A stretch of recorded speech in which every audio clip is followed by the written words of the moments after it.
Hola, ¿qué tal? ¿Cómo les va? Bienvenidos una vez más al canal Los Otros. En esta ocasión, y como ya explicó la vez pasada en el video anterior Matías Gazzaro, vamos a ir subiendo un video una vez cada uno para hablar de algún tema, de algún libro, de algún autor y cada cierta cantidad de presentaciones nos vamos a reunir los cuatro y vamos a hacer un programa en conjunto como fue el primero que hablamos del orden y del caos. Si no los han visto, pueden ir a buscarlo al canal. En esta ocasión yo he elegido hablar de un libro muy interesante, La vida intelectual de Antonin Dalmas Sertillange. Fue un dominico, filósofo, teólogo francés, que lo podríamos incluir dentro del movimiento del neotomismo. Tiene una obra grande, amplia, centrado principalmente sí en Santo Tomás, pero en esta ocasión nos va a hablar de la vida intelectual. Si buscan información de él y de este libro en internet, probablemente les pase como a mí, que aparece mucha información, muchos videos en portugués. Yo supongo que debe ser porque, así como me pasó a mí, el libro lo hizo más conocido, creo yo, en Sudamérica Olavo de Carvalho, que lo nombraba muchas veces como una guía en sus comienzos como estudiante en el plano de la filosofía. Acaba de entender la intelectualidad, Antonin, no como la entendemos en la modernidad y los últimos siglos, diría, en la que entendemos al intelectual como una persona aislada del contacto social, racionalizante, positivista y demás. No, el libro acá no se va a centrar en lo que ahora podríamos decir que la academia nos presenta como los burócratas académicos becados para investigar los puntos de la sí, sino que en realidad se va a centrar en la pura vida intelectual que involucra la esencia del ser humano. La academia, lamentablemente, en las últimas décadas, los últimos siglos, desde que entra la ilustración en la historia, bueno, ha ido deformando lo que podemos llegar a entender por un intelectual, y tenemos lo que es hoy el trabajo rutinario y mecánico, que ni es vida ni es intelectual, ¿no? Así que en este caso vamos a centrarnos en la verdadera intelectualidad, podríamos decir. Voy a arrancar diciendo que este libro lo puede leer cualquier persona que esté interesada en el aspecto, digamos, de la estudiosidad, como habla Sertillange. No es un libro difícil de leer, es un libro sencillo, está hecho justamente para que uno lo utilice como una guía, un apoyo de ejemplo en relación a cómo alguien que dedicó su vida al estudio, al pensamiento, a las ideas, a la creación, muy importante. No vamos a hablar acá de una cuestión de mero acumulamiento de datos y de información como nos va a tener, nos tiene ya y nos va a seguir acostumbrando la inteligencia artificial. Acá no vamos a hablar de inteligencia artificial, sino de la intelectualidad en la vida de verdad. Así que el libro nos presenta una serie de claves. Si quieren podemos revisar el índice como para que ustedes se den una idea. El capítulo 1 nos habla de la vocación intelectual, el capítulo 2 las virtudes de un intelectual cristiano, la organización de la vida, el tiempo del trabajo, el campo del trabajo, el espíritu del trabajo, la preparación, el trabajo creador, el trabajo y el hombre. Una aclaración con respecto a las virtudes de un intelectual cristiano. No es necesario, está claro, que uno sea católico para acceder y interesarse en el libro. Yo creo que obviamente es un factor que va a hacer una diferencia a la larga, pero no olvidemos que Sebastián Porrini y los otros nombramos generalmente a tradicionalistas, pensadores que no siempre son católicos. Tenemos el caso de René Guénon, tenemos el caso de Julius Evola, tenemos el caso de Fritjof Schuon. Matías nombró la vez pasada a Calasso, que sí se introduce dentro de la tradición de Italia, ¿no? Pero aún así abarca la universalidad de las tradiciones.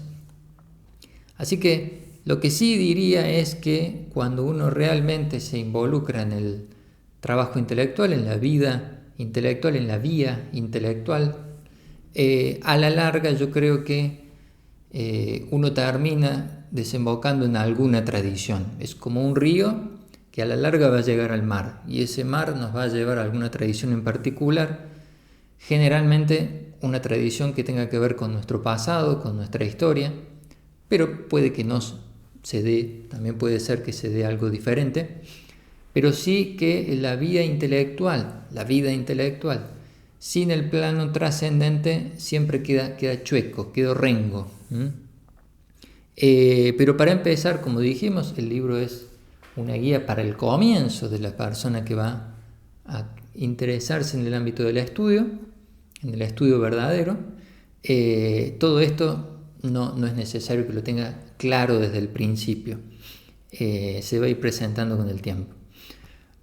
Una de las cosas que hablamos en el primer programa de los otros fue de la idea de orden.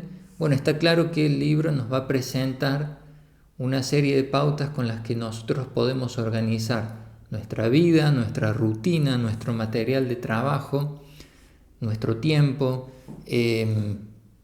para que justamente se pueda armonizar el entorno que tenemos, ¿no? y podamos sacar provecho de ello.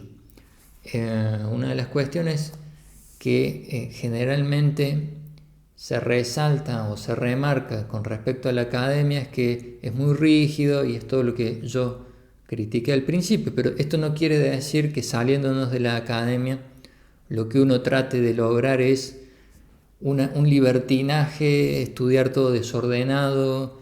La cuestión del autodidacta se lo ve de manera muy crítica en el libro, porque justamente el autodidacta lo que hace es un poco ir al azar, tomando textos, ideas sueltas, sin ninguna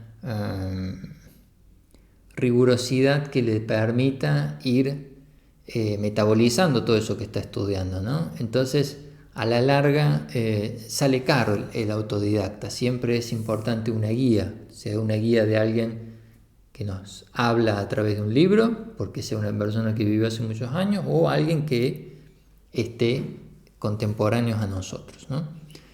Pero a lo que iba no es esto una propuesta para estudiar libremente, desordenadamente más que libremente, con mucha libertad pero con mucho orden para poder crear, ¿no? Esta idea de que el alumno solo va a construir su conocimiento libremente de a poco, no, salgamos de ahí. Hay un orden, hay una verdad, y si uno quiere llegar a esa verdad, a ese conocimiento, a esa sofía, bueno, va a tener que acercarse de una manera en particular, ¿no? No es de cualquier forma. Hay que seguir una vía y al mismo tiempo una vocación, ¿no? Hablábamos recién, en el índice nombra la cuestión de la vocación porque es un punto importante. De hecho, lo voy a leer ahora. Hay un fragmentito con el que comienza el capítulo 1. Dice: la vocación intelectual. El intelectual es un consagrado. O sea, estamos hablando de algo sagrado. Hablar de vocación en el presente caso es designar a quienes aspiran a hacer del trabajo intelectual su ocupación, ya sea que dediquen todo su tiempo al estudio o que teniendo una profesión cualquiera se reservan como un feliz suplemento y una recompensa el cultivo profundo del espíritu. Importante eso con relación a lo que decía al principio. No es necesario que nosotros leamos este libro porque trabajemos de intelectuales, ¿no? Porque sean profesores o porque sean escritores profesionales, porque planeen editar y publicar un libro. No, la idea es poder ordenar nuestra disciplina de estudio, que nos sea provechoso primero a nosotros, que nos sirva para conocernos a nosotros mismos, alimentar esa vocación que probablemente tengamos si ya estamos interesados en estos temas, y después si surge el trabajo profesional en el ámbito social comunitario, perfecto, pero no es necesario que así sea. Lo mismo si queremos producir, queremos escribir, queremos crear algún texto, no es necesario que eso inmediatamente sea publicado. Puede ser algo para nosotros que nos sirva para alimentarnos y cultivarnos. Otra de las cuestiones que, remarcaría acá en relación, hablamos recién de la inteligencia artificial y cómo esto nos deforma la idea de inteligencia. También lo solemos asociar al conocimiento con el poder. El conocimiento es poder, se suele decir, pero poder hacer algo que se lleve a la práctica, ¿no? ¿Para qué me sirve leer esto? ¿Para qué me sirve leer este libro? ¿Para qué me sirve leer determinado texto? En realidad eso es una pregunta no pertinente para este caso, ¿no? Porque sería lo mismo que decir de qué me sirve escuchar a Beethoven, o de qué me sirve recitar un poema, de qué me sirve mirar una pintura. La pregunta ya desde el vamos no es pertinente. Bueno, ¿de qué me sirve la vida intelectual? Me sirve para la vida intelectual, ¿no? Sirve para mí y para los que me rodean si yo hago de eso una actividad que sirva como servicio para la comunidad. Pero no en términos de poder político en el gran sentido de la palabra, sino primero algo mucho más, permítanme la palabra, elevado, mucho más sagrado, que después quizás tenga alguna aplicación práctica, pero que no va a ser lo principal que nos interese. El texto nos va a decir que el estudio ha sido llamado una oración a la verdad. Obviamente acá aparece la palabra clave, verdad. Si yo quiero estudiar filosofía, literatura, poesía, todas las disciplinas relacionadas al ser humano, ¿no? En definitiva es el estudio de todo lo que nos hace humanos. Nos hace humanos el lenguaje, nos hace humanos la poesía, nos hace humanos la música. Nos hace humanos no como esto no es una creación del ser humano, sino que es algo que está y nos antecede, ¿no? La idea de lenguaje, la idea de armonía, es algo que está, que se revela, que está presente y que mediante una determinada práctica de una asquesis podemos ver eso, acceder a eso cada vez de manera más clara, quitar los velos que la modernidad y el ritmo que nos toca vivir a veces no nos permite ver, no nos permite contemplar, ¿no? El estudio es el estudio de lo eterno, nos dice Sartre-Jeans, en el sentido de que nos vamos a alejar de todo conocimiento contingente, ¿no? Hoy es una cosa, mañana es otra. Voy a aprender a usar determinado elemento técnico, el celular, mañana ya no existe, se inventa otro. Bueno, vamos a tratar de hablar, cuando nos refiramos al estudio, del estudio de lo que es eterno, de lo que no cambia, pero que se nos manifiesta de determinadas maneras, de diferentes formas, con diferentes tradiciones, pero que a la larga nos están revelando una verdad subyacente, ¿verdad?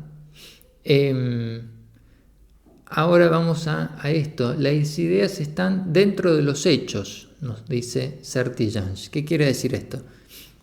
Otra de las cuestiones a las que nos ha acostumbrado la academia, la universidad, incluso los niveles secundario y primario, es estudiar es estudiar un libro, ¿no? Tenemos que tomar un texto, sea un fragmento, sea un libro completo, y lo que se estudia y el objeto de estudio es el libro. Bueno, no, el objeto de estudio es la realidad, es lo que nos rodea, lo que está a nuestro alrededor, lo que está en nosotros, la idea de conocerse y conocer la verdad, no los libros. No decía en el oráculo de Delfos, conoce los libros, dice, conócete a ti mismo y conoce la verdad, ¿no? Entonces, no es el estudio de textos. El texto, el libro, el manual son una herramienta indispensable, podríamos decir, pero son un medio para llegar a un fin que es el estudio de la verdad, de la sofía, de la filosofía, del arte. Así que las ideas están dentro de los hechos. Tenemos que tener contacto con la vida para que el estudio de la contemplación y de la filosofía, en este caso principalmente, no nos aísle y no nos haga vivir en nuestra cabeza, ¿no? En la vida corriente, esto que dice Sertillán está muy bueno, muy lindo, en la vida corriente es posible aprender el lenguaje del espíritu, ¿no? O lo que nos dirían algunos relatos míticos, el lenguaje de los pájaros, está ahí afuera, no está en un texto. El texto sirve como herramienta, es útil y es una guía importante, pero que nos tiene que facilitar después el contacto con la realidad y con los otros y con uno mismo. Vamos con un tema de la vocación. Vamos a aclarar este concepto que también en la actualidad ha deformado bastante. Yo recuerdo en algunas clases de la universidad, cuando, claro, se hablaba en sentido de vocación, pero en el sentido de que uno puede elegir la vocación, ¿no? Deformando lo que la palabra misma significa. Una vocación es un llamado, no es un llamado que se hace uno mismo a sí mismo, sino que es un llamado que viene de algún lado, podemos decir, del otro lado. Pero es un llamado que uno acepta o no acepta. Uno puede tener una vocación y no aceptarla y dedicarse a otra cosa. Y bueno, está ahí en la elección de cada uno. Pero la vocación al estudio es una vocación que nos viene dada, como todas las vocaciones en realidad. Yo creo que en la deformación del concepto de vocación como profesión o forma de vida que uno elige, autoelige, nos llevó después a la autopercepción. Yo me autopercibo de determinada manera que no se condice absolutamente con nada que tenga que ver con mi realidad. Así que la idea de vocación la vamos a tomar en el texto como la idea de algo profundo que nace dentro de nosotros, que nos hace querer conocer la verdad. En definitiva, todos queremos conocer. Me acuerdo de una frase que dice Castellani: no todo el mundo, a casi nadie le gusta estudiar, pero a todo el mundo le gusta entender. A nadie le gusta estar en un ambiente que no comprende. A todos nos gusta comprender el mundo que nos rodea, o por lo menos el entorno que vemos, ¿no? El entorno más cercano. Nos gusta comprender, nos gusta entender, y para ir a la esencia de las realidades que nos rodean es necesario una disciplina para la contemplación, que es la que el libro propone. Ahora, si uno tiene vocación de estudio, a eso le va a tener que sumar lo que el libro nos dice, ¿no? Paciencia, orden, disciplina, perseverancia, entrega. Volvemos a esta cuestión de que uno se deja llevar de la mano de Sofía, ¿no? Uno se entrega, como podríamos decir, como Dante se entrega a Beatrice, se abre al universo, ¿no? no se cierra, el conocimiento no cierra, que es lo que en los últimos tiempos ha pasado, que mientras una persona más sabe parece que más se cerrara, más se aislara, más rígida se vuelve, cuando en realidad lo que tiene que pasar es que uno se abre al conocimiento, se abre a la verdad, se entrega a eso, que es superior a uno, y se deja elevar, podríamos decir también. Dijimos la estudiosidad, bueno, es otro concepto que englobamos acá dentro de la idea de vocación, entrega, estudiosidad, disciplina. En una parte el libro nos habla sobre algo más práctico, diríamos, de que cómo hacer notas. Verán que yo acá tengo mis propias notas, mis propios apuntes. Cada uno va a encontrar su manera de subrayar, anotar, de qué forma organizar las notas de los libros que uno va leyendo, de los... se me ocurre ahora por el hecho de que existe YouTube, de los videos que uno ve, uno puede ver un video y tomar notas, cómo organizar eso, de qué manera hacer que eso no sea fructífero y que no sea una cuestión de anotar datos sueltos y que después ni sepamos para qué anotamos lo que anotamos. Sin embargo, el libro no se centra en esto, en estos, digamos, tips, como se suele decir, o claves prácticas para estudiar, sino que se centra principalmente en que entendamos qué es la vocación de estudio y la búsqueda de la verdad, ¿no? ¿Qué más me anoté? Bueno, y muy importante, casi que llegando al final, diríamos la disciplina del cuerpo, ¿no? Sertillanges considera, a diferencia de la academia actual, que el cuerpo es un aspecto muy importante a tener en cuenta en la disciplina del estudio, ¿no? Pensemos en todas las disciplinas de la antigüedad, ¿no?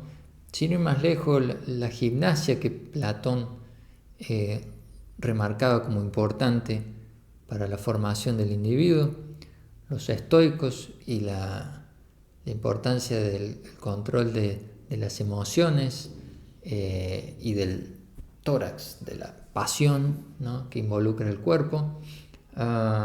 Pensemos en Epicuro y su relación con el cuerpo y el jardín, ¿no?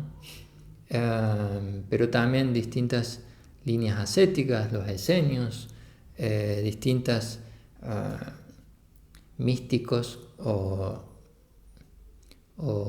los gimnosofistas, ¿no?, que sabemos que existían en la India. O sea, siempre el cuerpo ha sido un aspecto importante unido a la disciplina del estudio, ¿no? Esto se ha dejado de lado y por eso tenemos un montón de estudiantes que a los 20 años ya están usando lentes porque se han quemado la vista y con problemas de espalda y de peso y de estrés y de falta de sueño. Bueno, el Sertillanges nos habla de la importancia de dormir bien, la importancia de la alimentación, del descanso, del paseo, de la respiración, ¿no?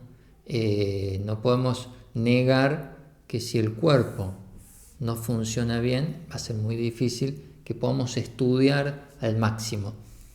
Y nos dice Sertillanges, sí, es verdad, hubo en la historia casos de personas muy enfermas que hicieron una obra monumental, ¿no?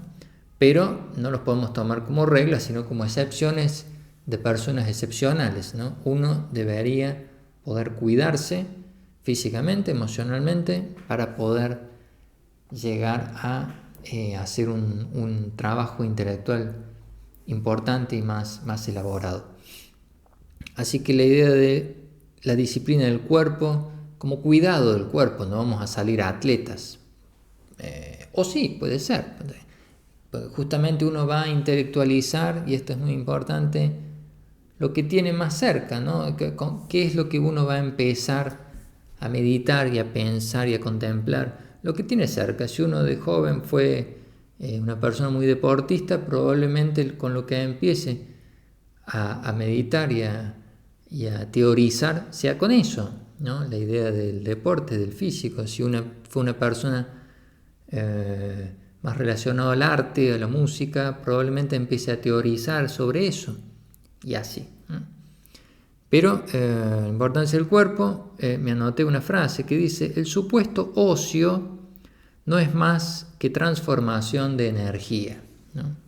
Bueno, energía, esta es otra palabra que ahora se usa de infinitas formas, pero en el sentido de que en el ocio uno está dándose tiempo, un tiempo que es necesario. Es necesario el ocio como es necesario el silencio en la música, ¿no? Cualquier persona que haya realizado y que realice alguna actividad artesanal, pintar, el trabajo con la madera, con los metales, con la cocina, sabe que no todo es mecanizado y sistemático y no es un trabajo en serie. Lo artesanal y lo que realmente tiene vida nos demanda un manejo del tiempo distinto, y el descanso es un momento importante, ¿no? El reposo que uno no se toma, nos dice Sardillán, se toma solo. A la larga, el estrés que mencionaba hace un momento, que tienen los estudiantes, y no solamente los estudiantes, sino los profesores, los directivos, los burócratas y los que se la pasan todo el día llenando planillas, todo ese ritmo sale caro al final. Y en el medio del proceso no hubo creación intelectual verdadera. Así que, en definitiva, eso es principalmente de lo que el libro trata. Es una invitación a la vida intelectual, sí, pero la vida intelectual verdadera, como quizás más se hacía en la antigüedad y no tanto hoy. Eso se puede recuperar, ¿no? Quizás saliéndonos por momentos, si no podemos salirnos del todo por trabajo y demás, salirnos por momentos, escaparnos, hacernos un pequeño espacio, un hueco, un lugar propio de silencio para nosotros mismos, y ahí sí contemplar y dedicarnos a lo más importante, que es la verdad, y a lo que nos hace humanos, ¿no? Es muy lindo comer, es muy lindo pasear, es muy lindo correr, es muy lindo todo lo que nos relaciona con el entorno, pero lo que nos hace humanos es el lenguaje, la intelectualidad, permitir ver la realidad que nos rodea, el cosmos que nos rodea, y además una vida intelectual, obviamente, el libro va a plantear, unida a una ética, a una moral. No podemos caer en esta cuestión que a veces incluso uno mismo hace, que esto es una persona muy inteligente, por eso hizo tal cosa, como que el inteligente es malo, como hay inteligentes malos, ¿no? Los poderosos que manejan todo son malvados, pero son inteligentes. Bueno, claro, es una inteligencia degradada, corrompida, porque si uno es inteligente, malvado va a intentar no serlo, no ser tanto. Y me anoté una frase que le escuché hace mucho a un amigo de Olavo de Carvalho, que decía: el pecado embrutece. O sea, si uno quiere acceder a la verdad, al conocimiento, uno tiene que semblantearlo, tiene que intentar acercarse lo más que pueda, ¿no? Una vida de mentira y de falsedad difícilmente nos lleve a la verdad, ¿no? A un conocimiento de la ciencia, de alguna disciplina, sea matemática, física, biología, a la poesía. Es difícil que alguien que se rodee de mentiras pueda producir y crear una obra verdadera, ¿no? Así que bueno, esa sería mi conclusión y mi invitación a que lean a Sartillans y que sigan viendo nuestros videos y que nos acompañen en los próximos encuentros que tengamos. Muchas gracias y hasta la próxima.